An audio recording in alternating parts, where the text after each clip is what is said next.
Kaziwai zvakare vana vaMwari, tokuchingamidzai pachirongwa chedu chamazuva ose Nhai Pastor. Tine mufaro nevari kuramba vachitsigira chirongwa chino kubudikidza nekuramba muchitumira mibvunzo. Togara tichitaura kuti hakuna unonzi mubvunzo mukuru kana muduku kana wakakosha kana usina kukosha.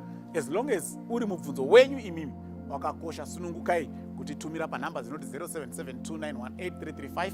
Vari kuona paFacebook munogona kungotumira pama-comment sections iwaya. Regai titarise mubvunzo wabvunzwa zvakare neimwe hama mukati mezuva ranhasi. Mubvunzo uri kuti Nhai Pastor, nyangadzi inosvibisa chii? Chii chinonzi nyangadzi inosvibisa? Nawo mubvunzo hatigoni kuupindura mumaminitsi mashanu. Ndichaudimbura part 1, nhasi ndoanza part 1. Mangwana tozoita part 2 yacho, saka musapotse the second part yamangwana. Ngatiendei pakatorwa nenyaya yenyangadzi inosvibisa. Mateo 24 verse 15, 16, 17 na 18. Jesu anoti, therefore when you see the abomination of desolation spoken of by Daniel the prophet standing in the holy place, whoever reads, let him understand. Then let those who are in Judea flee to the mountains. Let him who is on the housetop not go down to take anything out of his house. And let him who is in the field not go back to get his clothes. Ndo pakatorwa nyaya yechinhu chinonzi the abomination that causes desolation, kana kuti nyangadzi inosvibisa. Ndo kubvunzwa panapa, chii chacho chiri kumbonzi nyangadzi inosvibisa chakatorwa nemuprofita Daniel. Now, kana muchiverenga magospels Matthew, Mark, Luke na John, pane chinhu chamunoda kuti mucherechedze chakakosha zvikuru pakuanzwisa kwacho. Matthew, he was a Jew whose primary audience were the Jews. Luke was a Gentile whose primary audience were the Gentiles. So Mateo arada kupuruvira kumaJudha kuti Jesu ndi Messiah. Luke arada kupuruvira kumaGentiles kuti Jesu ndi Messiah. Saka nekuda kwekuti vanhu ava vakatosiyana mabackground avo zvavakakura vachiziva nekudzidziswa, even language yavanoshandisirwawo yakasiyana.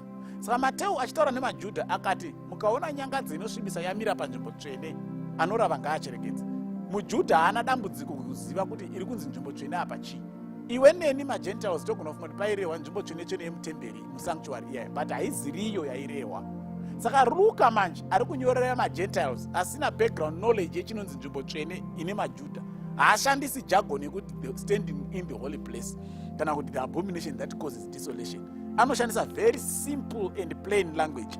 Inzwai munzwe kuti Luka anoti chii chapter 21 verse 20 to 21.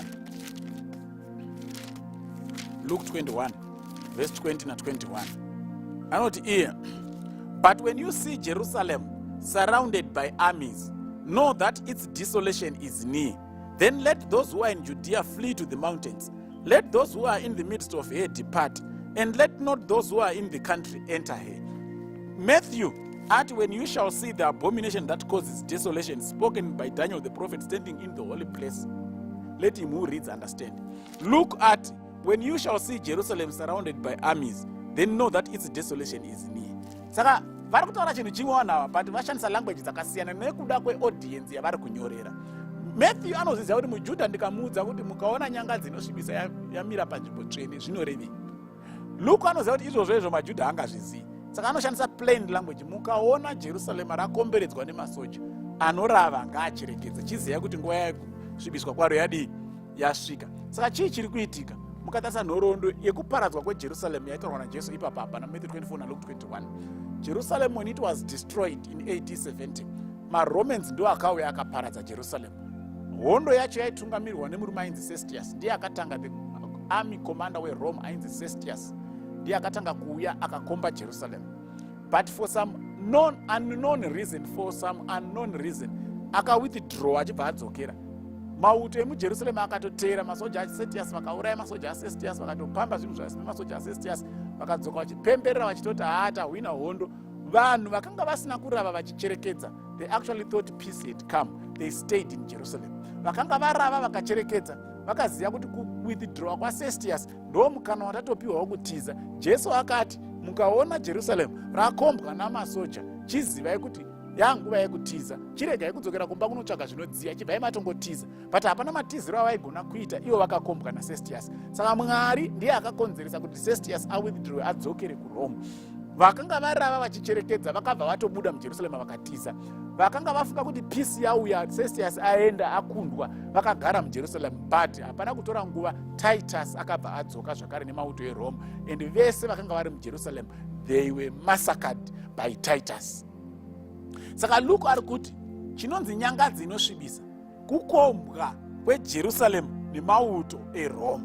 Mukaona Jerusalem rakombwa nemauto eRome, zivai kuti inguva yekutiza. Ndoyanzi naMatthew, mukaona nyangadzi inosvibisa yamira panzvimbo tsvene, zivai kuti inguva yekutiza. Saka zvinofanana papi? Masoja nenyangadzi inosvibisa zvawirirana papi?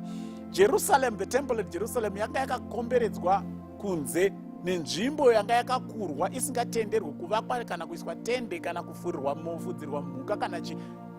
Kubva pawall yetemple kunosvika about a kilometer away, right round the temple, that whole space yainzi holy ground. Paisatenderwa anything to stay on that holy ground. Saka pakauya masoja eRome vakanoisa mureza weRome on holy ground. Mureza weRome waiva nemufananidzo wemusoro waCaesar.